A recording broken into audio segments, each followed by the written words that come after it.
about the legs, but also generally speaking the body itself. How am I positioned? Okay. When I'm talking about positions of shooting, again, positions of shooting, I'm talking about how my weapon is presented in relation to my body. In other words, positions of the weapon in relation to the context. For example, some situations, maybe I can be in a high ready. Some situations, maybe I can be in compressed. This is for me position. Those are tactical things. Those are things that has a context.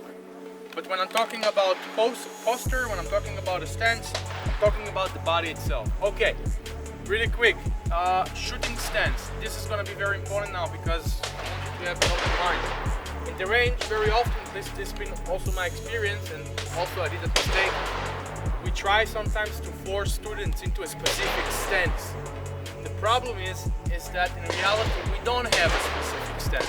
Because normally we have cover, normally we have concealment, right? Normally we have to adjust our stance and position to the cover we're actually using. Does this make sense to you?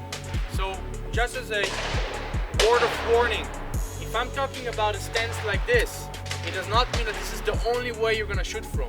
Instead, this is the most fundamental, this is the more basic way you can shoot from, but from there things become interesting and more contextual. Is this clear? So in a static position of standing, I can shoot like this, but I can also shoot like this, for example.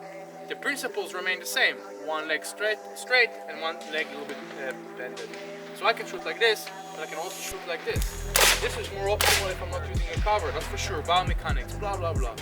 But if I'm starting to use cover, this is not safe anymore.